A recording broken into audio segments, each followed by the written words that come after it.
கர்த்தருடைய பரிசுத்த நாமத்திற்கு மகிமை உண்டாவதாக. ஒரு வசன தியானத்துக்கு நேராக நாம் கடந்து செல்வோம்.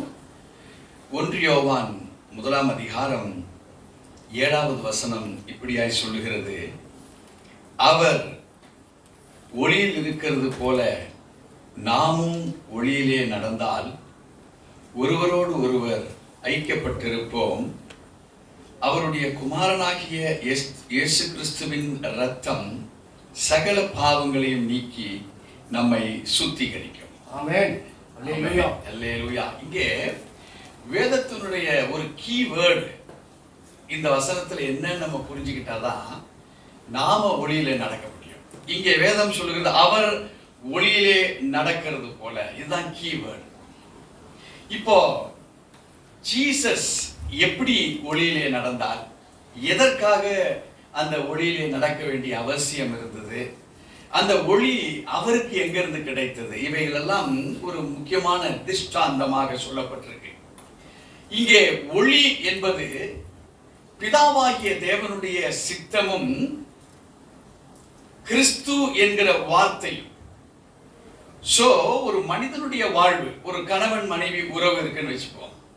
இப்போ மனைவி கணவனுடைய வார்த்தை என்ன, அவர் எதை சித்தமாக ஏற்படுத்துகிறார், அதை அறிந்தாதான் மனைவி கணவனுக்குள்ள இருக்கிற உறவு ஸ்திரப்படும். அல்லது கணவன் இந்த மனைவியை எங்கேயோ ஒரு 20-25 வருடங்கள் வாழ்ந்த ஒரு பெண்மணி, இப்போ அந்த பெண்ணை இவர் கல்யாணம் பண்றாரு. அவருடைய குணாதிசயங்களோ நடத்தைகளோ ஒண்ணுமே தெரியாது. யார் மூலியமோ கிடைக்குது ஒரு அறிமுகம், பார்க்கறாங்க, பொண்ணு பிடிச்சிருக்குது, கல்யாணம் பண்றாங்க. ஆனால் அத்தனை ஆண்டு காலங்களுடைய வளர்ச்சி இன்னைக்கு குடும்பம் என்கிற வளர்ச்சிக்குள்ளாக கடந்து வர வேண்டும். அப்போ குடும்ப வளர்ச்சி எங்க இருக்கு? புரிதல்ல இருக்கு, சித்தத்தில் இருக்குது. கணவனோ மனைவியோ சொல்லப்படுகிற வார்த்தையில அவங்களுடைய உறவு இருக்கு. அநேக குடும்பங்கள்ல நிறைய டிஸ்கிரிமினேஷன், பிரித்தாளுகிற தன்மைகள். இப்போ உலக வாழ்வே இவ்வளவு இருக்கிறது என்றால், இங்கே யோவான் நமக்கு தன்னுடைய வாழ்வை பரிசுத்த ஆவியிலே நிரப்பப்பட்டு தேவ ஜனம் எப்படி இருக்கப்பட வேண்டும் என்பதை இங்கே வலியுறுத்துகிறார். அவர் ஒளியில் இருக்கிறது போல நாமும் ஒளியிலே நடந்தார்.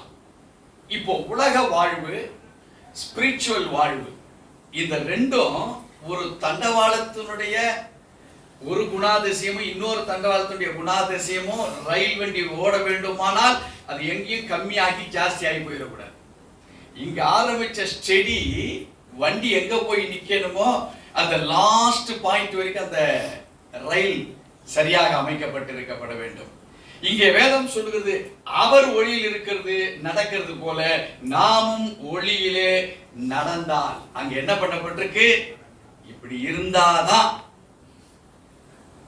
அப்ப ஜீசஸ் எப்படி நடந்தார் என்பதை நாம் அறிவிக்க, அறிந்து கொள்ள, அதன்படி நடப்பதற்கு நமக்கு அந்த தெய்வீக ஞானம் இருந்தாதான், ஸ்பிரிச்சுவல் பவர் நமக்குள்ள இருந்தாதான், ஸ்பிரிச்சுவல் ரெலம் ஆவிக்குரிய மண்டலத்தில் நாம் அதை கற்று தேர்ந்து இந்த உலக வாழ்க்கையில் அதை கொண்டு வந்து நாம சமப்படுத்துகிற நமக்கு அந்த ஒளி தேவை.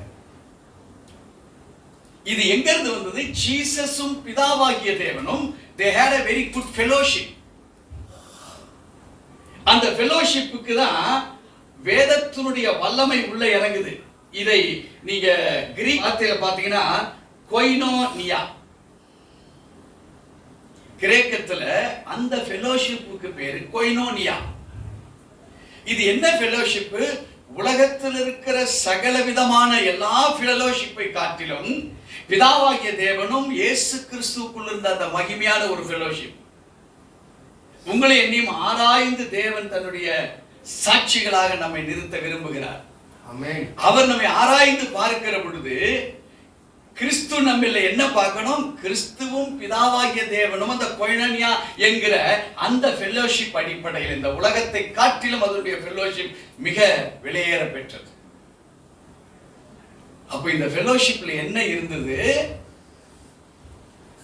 தேவனுடைய சித்தமும் தேவனுடைய வார்த்தையும் அங்கே உள்ள இருந்தது. இப்ப நீங்களும் நானும் இந்த உலகத்துல வாழ்றோம். தேவ சித்தத்தின்படி தேவனுடைய வார்த்தையின்படி வாழ்கிறோமா? அதுதான் இந்த வேதவசனம் நம்மளை கற்றுக் கொடுக்கிறது.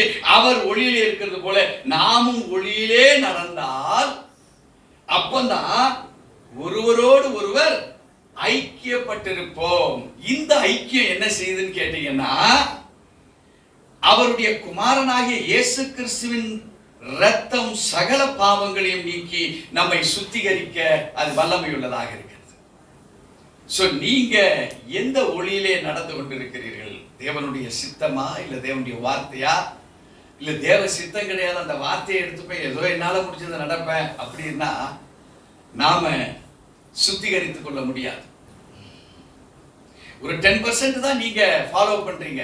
அப்போ 10% தான் நம்மளுக்குள்ள சேஞ்ச் வரும், ஐக்கியம் வராது.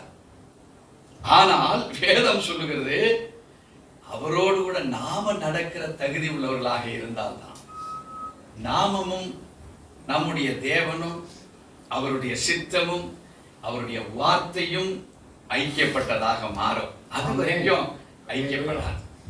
ஸோ தேவ ஜனமே, நம்ம தேவனுக்குள்ளாக ஒப்பு கொடுத்து, ஆண்டவரே இன்றைக்கு உங்க சித்தத்தை எனக்கு நீங்க கற்றுத்தாங்க, உங்க வார்த்தைக்குள்ளாய் நான் கடந்து சென்று உம்மோடு கூட ஐக்கியப்பட்டிருக்க என்னை தகுதிப்படுத்துங்கன்னு கேட்டு பாருங்க. அடுத்த செகண்ட் உங்க வாழ்வு மாற ஆரம்பிச்சிடும். ஆமென். ஏன்னா சத்தியத்தை அறிகிற பொழுதுதான் வேத வாக்கியங்கள் எல்லாம் நித்தியத்துக்குண்டான வழிமுறைகளையும் கிறிஸ்து யார் என்பதை நமக்கு அறிவிக்கிற வார்த்தைகளாக தான் இருக்கு. நம்ம உலக பிரகாரமாக திங்க் பண்ற ஒவ்வொரு வேதத்தையும் நமக்கு உலக பிரகாரத்தை காட்டிலும் அது தேவனுக்கும் தேவனுடைய சித்தத்துக்கும் வார்த்தைக்குள்ள ஐக்கியத்தை நான் புரிந்து கொள்வேனானால் நான் அவரோட ஒளியிலே நடக்கிறவனாய் மாறுவேன் என்று நீங்க சிந்தித்து வேதத்தை வாசிங்க. கர்த்தர் உங்களோடு கூட இருப்பார். ஹல்லேலூயா. கர்த்தர் நம்மை இந்த வசனத்தின் மூலமாக ஆசீர்வதிப்பாராக.